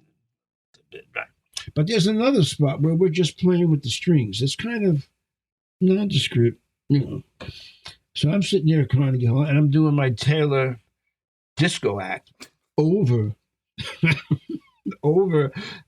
this extra bit of stuff we do. And Norman is sitting next to me. No, you're in the wrong spot. Then he realized I wasn't in the wrong spot. That's it. Oh, you asked me about moments, man. That's a moment right there, man. It's funny how I got that gig. So I'm down at my nephew's wedding in Sarasota, Florida. And I didn't bring a horn. I think you told me the story once. I did. You're in the bathroom. I'm in the bathroom. Right? I remember this story. Go on. Oh wow! When did I tell you this, man? I listen to your stories. I remember all your stories. You're such a good man. storyteller. Yeah, I got one hand on my phone and the other right. Right. I said, "Oh, you do remember, man." All right, how many years ago was that? Because I probably was with you right around when that went down. 2000. I was at Manus 2006, 2010. Yeah, that could have been 12 years ago. So I'm in the bathroom, and I'm doing that, and I had a drink or two. I don't remember if I had a drink or two. And this Swedish guy or Norwegian guy gets on the phone. He says, "Hello, Mr. Taylor. I'm so-and-so from the Boston Symphony, and we need you to come down and blah, blah, blah." And I thought it was my friend Soloff, I said, "Come on, Lou. Stop it, man. I'm standing here, head pot, and I got one hand on my thing and one hand on the phone, and he starts laughing. He says, No. It really is. And call Ron Barron if you think that, it's not. So we need you to come down to Carnegie Hall, and we have no time to rehearse. We just have to do the gig, the concert." So I called Ron Barron up. I said, "Ron, what's going on, man?" He said, "Well, it's true. Doug is out. We want you to come in, man." And I said, "Okay." I said, "But Ron, I haven't played my horn in 3 or 4 days. I haven't." And we went on and on and on. And then Ron finally says to me, "Look, Dave, you want the gig or not?" Yeah. So I said, "You know what I mean? I want the gig." So I took a special flight up, warmed up real fast, and went to this gig. The thing that pissed me off about it was they didn't hire me for the tour until they heard me play the thing. They would have, you know what I'm saying? That's how freelance works, man. That's how freelance. Is that the end of the question? What, another question? What do you? I got more. Man, I'm giving you fucking novels on all these quick. Yeah, I know. Man, I'm sorry. Here. Look, I'm you guys looking are forward so to this happy. novel. You guys are so happening, man. You're making me feel totally relaxed. I'll probably regret it in the morning. We're having fun. No, you're great. All right. How do you define success? I've kept my family together. There you go. Yes, I've kept my family together, and I knew what to prioritize. It's a wonderful. I hope you boys. Well, Nick, you're married. You married there? Mm-mm. Hook up.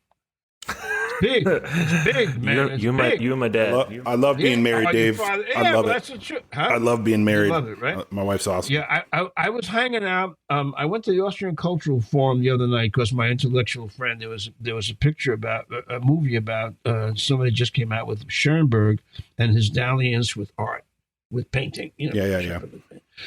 So it was much more complicated than that. So I met a conductor who wants to get involved with me and blah, blah, blah. And we're walking across town.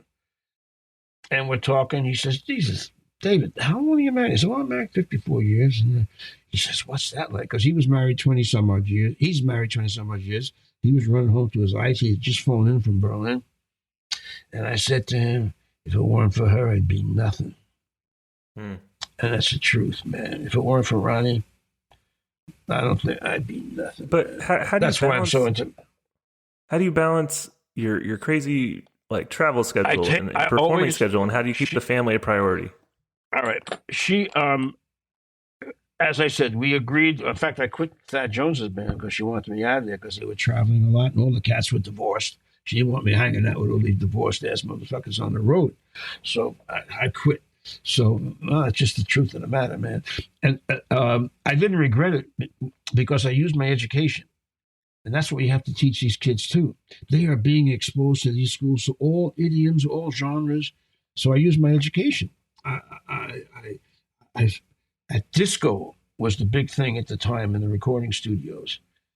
So I didn't have to know how to swing like disco was even eighth note. Bach. That's Baroque, man. That's even eighth note stuff, man. Shine.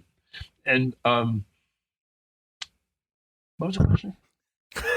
How do you define success? So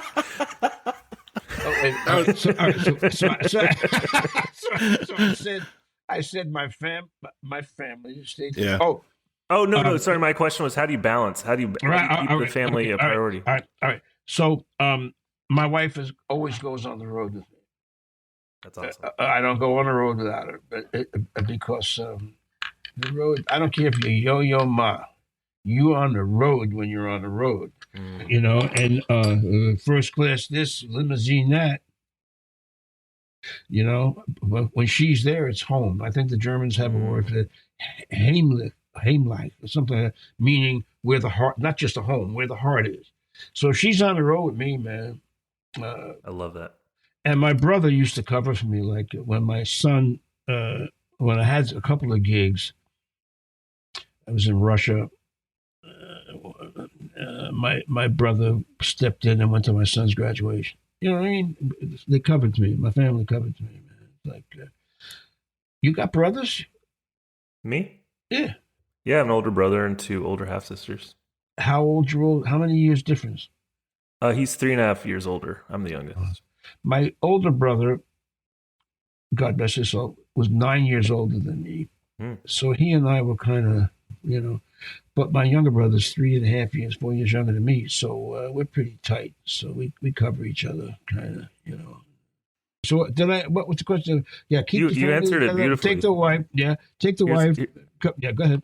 Here's my last one before Nick's last question. Okay. Do you have any regrets? I've thought about that a lot. Again, I'm at a point now where I'm so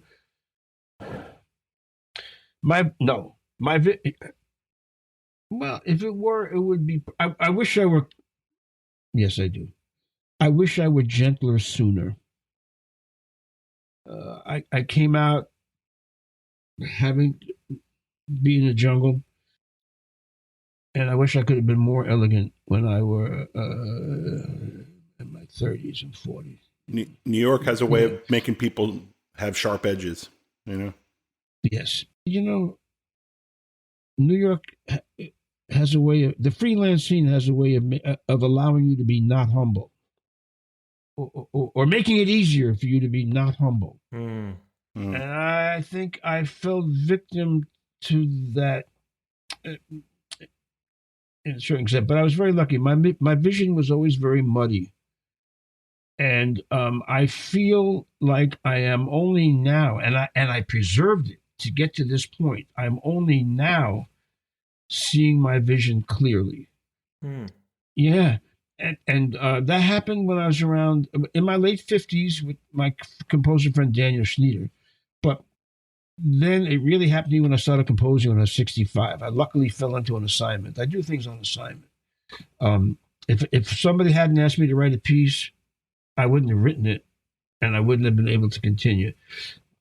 So my vision now, I'm one of these lucky cats, man. I'm a late bloomer, man. I'm like I'm like those screwball pitchers. You can't pitch anymore, so you fucking develop the screwball. Travels 40 miles an hour, You're like a fine French wine. Ooh, baby, I love it. I've been into rosé a lot lately. Oh yeah, from France, a mixture of Shiraz and a couple of. Not much. I can see you being a rosé guy, and I mean as a compliment. No, but I wasn't. I know. I wasn't always, man. That's funny. This summer, my wife said, "Come on, let's go pink." Come on. And I was always a bourbon and beer. I was always a bourbon. I don't want to tell you what else I was, but I was always a bourbon and beer. You can. No, man. Those are those days, man.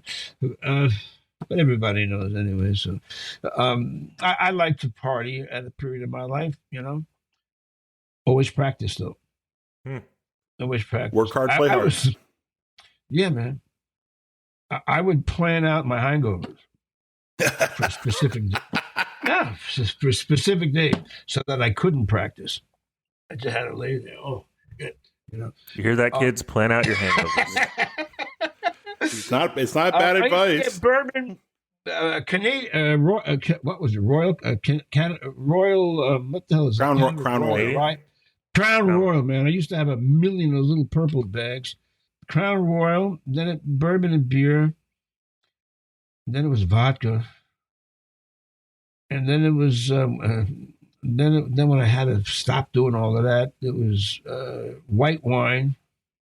Couldn't drink beer anymore, and so I stopped drinking wine too. I stopped drinking.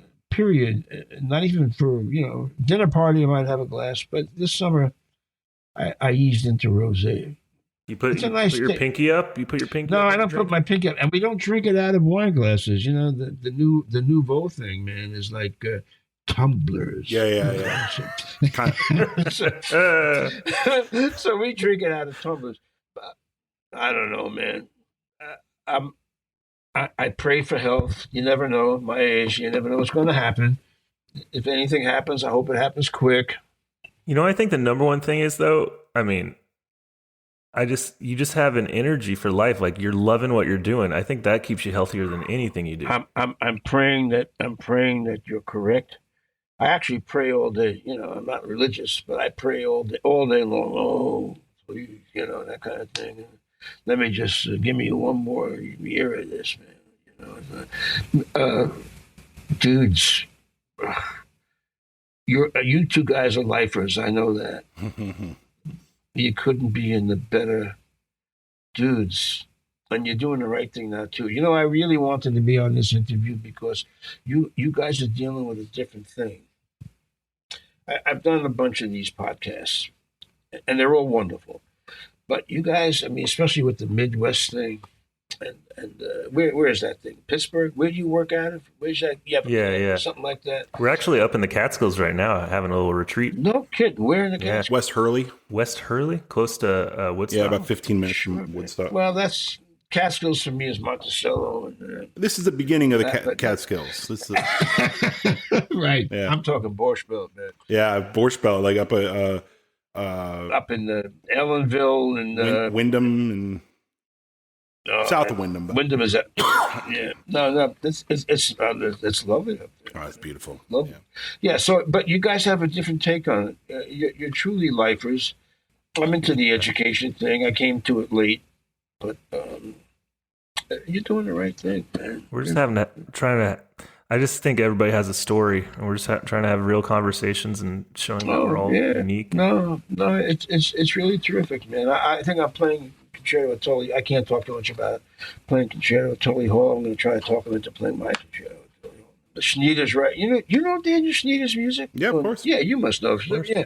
So he's writing me something. We're kind of buddies, so we got something new on the horizon, and Right. He's writing all that hard stuff. Well, it's funny, man. He loves playing the soprano saxophone. The bass trombone is a perfect foil for it. Yeah, foil. Yeah. It's someone's got to be the heel, right? Yeah, somebody's got to be on the bottom of that. So that's kind of cool. Here again, you never know where you're going to pick up this thing. I was playing in a Swiss big band with a lot of star guys, and we were playing in Zurich in an airplane hangar. This must have been 35 years ago. And he came down to here, and I was soloing with harmony and stuff like that. And next day, he found out I was eating lunch someplace, and he came and joined me. Usually, I push people away. For some reason, I didn't push this cat away. And he said, "All right, look, I'm starting a trio. I'd love to write for you. Why don't we do it? I'm going to move to New York." Then we've been families, friends, and you're a little younger than me, older than you cats, but you're a little younger than me. And now everyone's playing his music because of you. Oh, I don't know Trombone players. But he's written me duos, trios, concertos, sonatos. And right? No, he's a good writer, man. He's a very good writer. And so I'm always, what else would we do, man? Man. I have no hobby. Wait. You have a hobby? Well, right. I know that's what people always ask. It's like, well, I mean, my job. I know. They ask me that all the time. No, they ask me. Yeah, right. Podcasting is my hobby, I guess. Cooking is my hobby. Who do you listen to? Who do you got? What non-musical podcasts do you mofos listen to? Oh man, a lot. I love addicted podcasts. to sports podcasts. It's bad. I love podcasts too, man. It's a great medium. Yeah, it's just spectacular, man. Whomever they are, if it's interesting, it's totally cool. But look, you had a question. Is that the idea? How do you end Nick has. I can't wait to hear your answer to Nick's question. Okay. Oh God, man! I answered everything wrong so far, man. So let's keep going with 100, batting 1,000. Hey, are you guys into baseball at all? Well, there's a wonderful series going on now, man. I got hit in the head by baseball at a Detroit Tigers game. That's a true story. And then that explains a lot. Thusly, the bass trombone. Exactly. Right. Yeah. Okay. Go ahead, here's my question. Yeah. Oh man. What do you think students are not doing enough of, and they need to do more of? Well, I mean, now the go-to word is improvisation. They're not. Repeat the question. What are students not doing enough of that they need to be doing more of? I tell students, those who stay in the building will stay in the building, but there's one way around it. You could make school the street if you can just shed peer pressure. I think as individuals, we're all cool. But once we get together, the students, there's always some kind of iconic sound. There's always some kind of proper way to phrase. There's always some kind of proper, given the time frame, some kind of proper this, some kind of proper that. They're afraid to think for themselves. This is time. This is what, you know what, man? Cats forget what the Meistersinger is about. That's one of the heaviest pieces in the repertoire. The Meistersinger. Mm-hmm. It's about all these pompous ass teachers sitting around on a jury. Yeah. And it's just like, nobody pays attention to what stuff is really. Most composition is political and human, dealing with the same problems Socrates and Aristotle, all these cats were talking about, man. Zen. I mean, ancient religions are all talking about the same stuff. So I think the big thing is thinking for themselves, and that's my thrust with my students. That basically is my thrust. Think for yourself. Mm-hmm. Learn to fail. Learn both handbooks. I think if there's envy or jealousy in my career of people of what I'm doing, I think they resent the fact that I understand the golden rule and the handbook and the street handbook. We're living in a country that doesn't have the same kind of arts protection, let's say Europe or Asia has. Berlin, you talk to the intellectuals now, they all wish they were in Berlin. Why? Because during the pandemic, man, Berlin supported their artists. Yes, they did. Germany came through, London came through better than we do. They came through. So I had to figure out a way to do what I do without grant money. And my children, I had children, I think I mentioned 6-8 months after I got out of Juilliard. So I had to make money. I had to continue my muddy vision of practicing. And I knew there was a higher calling. The higher calling is live in the moment, truth revealing itself. I've had fail safes for practice. Kids come up to me and say, well, yeah, Dave, sure. Everybody says when they're interpreting, they're not afraid of failure on the stage. So how come you're not afraid? I'm not afraid because I was making money from all these other areas. My solo stuff wasn't dependent. My income wasn't dependent on my solo stuff. You have to treat the environment you're in. You have to be more. They're not. Oh shit! I'm so fucking sorry, man. They're not pragmatic. They're not pragmatic. Not pragmatic. And one must be in this culture where 90,000 people show up for a half-assed football game. Where orchestras, and I'm not blaming them, but here's another thing students don't realize. 30 or 40 years ago, when I could have gotten involved more fully with orchestral playing, orchestras weren't paying that much, as much as they're paying now. The schedules, the seasons weren't as long as these are temporary. I envy your job, Schwartz, because you don't have to work the whole year. Yeah, it's a good one. That's a goodie, bro. Yeah. But seasons weren't as long now. And here's another thing: this whole Star Wars trip, man. Look at, I go to the movies, man. I dig everybody dig. But an orchestra 40 years ago, Star Wars, man, with the cats dressing up like R2-D10. Give me a break, man. An orchestra. Can you imagine Vacchiano dressing up like Princess Leia? Give me a break, man. Can you imagine? It's like the Romans said, give them bread and circus. If they have food, if they have entertainment, they're not going to think about their situation. They're not going to think about what's going on in the world.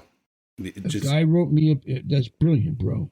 A guy wrote me a piece years ago, and I did it at the ITA, whatever the hell that is. I handed out balloons. Now, I warned them. Now, don't stop blowing up those goddamn balloons until I tell you to. Of course, they couldn't. You give a person in a tuxedo, which I've also done, formal concerts, a balloon. I'm talking about the head of whoever, whatever company, man. I start playing a piece, and they start blowing up the balloons. And I said, make sounds while I'm playing a piece. You blow up your balloons and let the air out. And the point of the piece was, if you keep them busy doing that kind of stuff, they won't pay attention to what's really going on. And that's what you're just saying. Yeah, Nick, of course. That's what you cats are saying. What was that question? Remind me that question. What are students? Was that the students' question? Yeah, that's the students' question. I love the students. Luckily, I have, I only teach around 6 or 7 hours a week. I do most of the teaching at Manhattan and NYU. But I'm lucky. Whoever comes, I don't get dead weight. Because they know. I had one kid who took off one time too much because he had asthma. I yelled at him, God damn it. You got an asthma attack, you come here, I'll call the goddamn ambulance. You know, that kind of thing. I don't get that very often. What I get now mainly is the jazz students taking private lessons, but the classical students are in my ensemble. They want my ensembles. It's a very interesting thing. So I'm surrounded by, well, I mean, like Coletti and all these cats, Coleman Williams. These are all of my chamber cats, you know. So yeah, man, I think the students are doing just fine.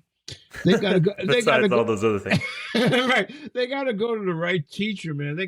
I got into big trouble. Doug Yo did an interview with me for the ITA about 40 years ago, and I said some of these things, and a lot of the cats in the orchestras got totally bent out of shape. I accused the schools and the orchestras of being the academio. I compared it to the military-industrial complex, the orchestral academic complex, I called it, you know. But then again, you get Nitzan Horowitz, came right out of school, man, went right into that. Man, nobody has a sound like that, motherfucker. The sound is like this. It's amazing. It's beautiful. Yeah. It's round, and there's something in the middle that's twirling around, man. It's, oof. Man, all right, Dave. Yeah. I mean, look, I wish I could have been more elegant for you. Oh, this was you're so super. good. This is everything I could have hoped for. I mean, this.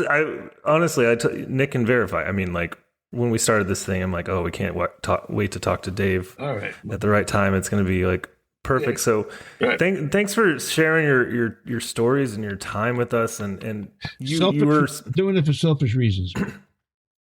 sure. Yeah. And Well, it's going to inspire a lot of people. I'm telling you. All right, man. Well, whatever. Here's the thing. My piece of advice: make money and stay under the radar. all right, That's my advice. I like that. I love you. I like boys. that. I love you, boys. Really, and I'm honored that you asked me. We love Yeah. you, man, and All you've been one of the most profound musical influences on my life. So man. I'll never stop saying that. Well, all right. If that's the I case, re- I then truly why don't mean you it. wear a shirt with a collar, for Christ's sakes? I'm at a retreat. I'm at a retreat. This is a podcast, Dave.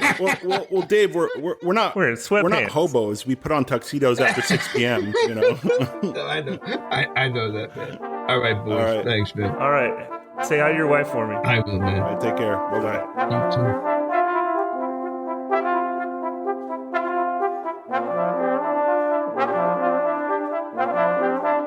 Well, I think we can safely say that's pretty much exactly what we expected from our interview with Dave Taylor. He's got energy for days, and we love that. I can only hope that I have that hunger and artistic drive when I'm 78 years old. But I'm not lying. He's one of my heroes, and it's just he's one of those people that I don't know what it is, but every time I've played for him in a lesson or played with him or in a chamber coaching, there's something about him that just brings out my best and brings out my musicianship more than anyone else I've ever been around. And I really think he just does such a great job of really encouraging you to be your own musician and develop your own voice, which, you know, in classical music, sometimes we're always so concerned about perfection of this historic art form, which is very important, of course, but he really, since he's just been such a soloist and a unique trailblazer in so many ways, he's so good at getting you to just like cultivate who you are and get to the core of it. And he responds to it. You know, I was thinking about this after the interview and just the times I've seen him perform, either like on videos or live, or heard him do master classes or whatever. There is an alternate universe where a person like Dave Taylor doesn't fit in any boxes, and therefore is like, there's no way that there's room for a Dave Taylor in the world. But in this universe that we're in right now, he's also in no boxes, and he's found a way to make that kind of his thing, that like he doesn't fit in any boxes. And I think that's exactly the point. Like, he's kind of a chameleon. He can do almost anything on the instrument. And I think that that's part of what makes his brand so intriguing.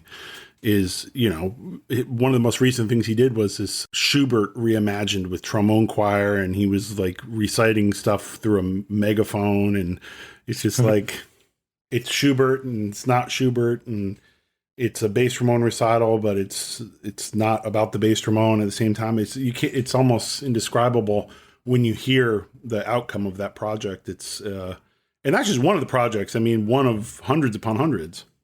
Yeah, you really can't criticize him because he's not trying to be anyone but himself.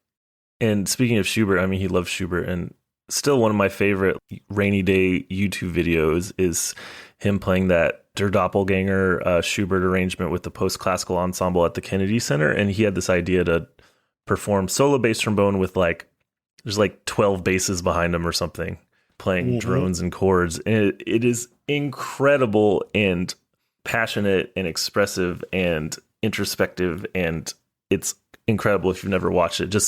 If you just go to YouTube and say Dave Taylor plays Schubert, it's like the first thing that comes up.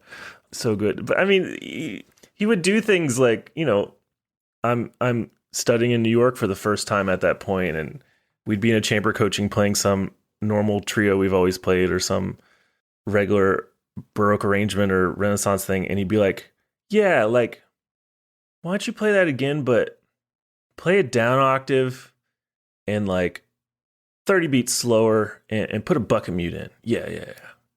And we're like, okay. And we try it, and it's like the most beautiful thing we've ever heard in our lives.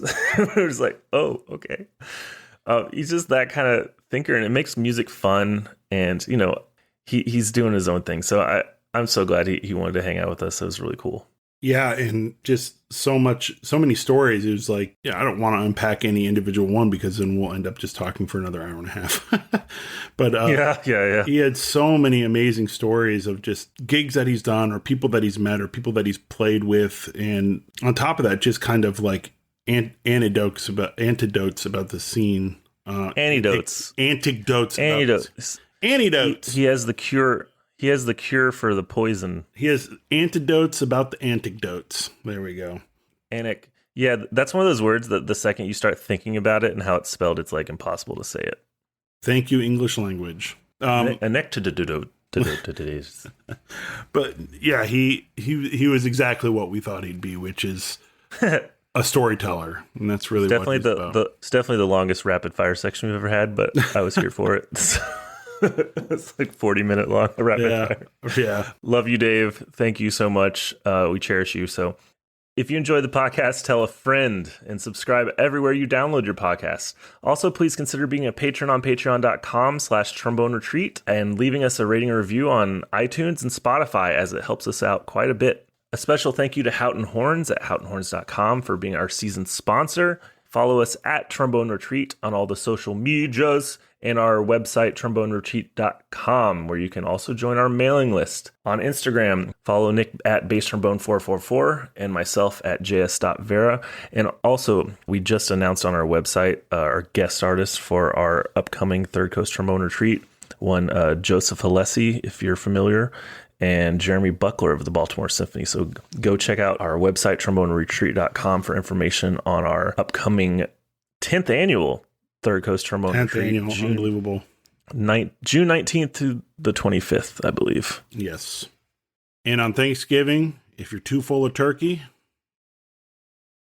Eat some more turkey. Wash it down with some stuffing. And some American football. Kiss your grandma square on the cheeks. Can you kiss someone square on the cheeks? Absolutely you can. I thought square on the lips is the only way because it's in the middle. So square.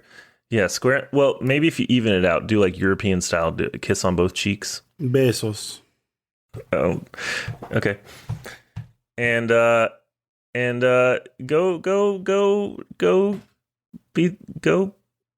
Oh, fuck. No, just go. Retreat yourself. That was terrible. Okay. I loved it. Okay. I love all of you did. Okay, good. Happy Thanksgiving, everybody.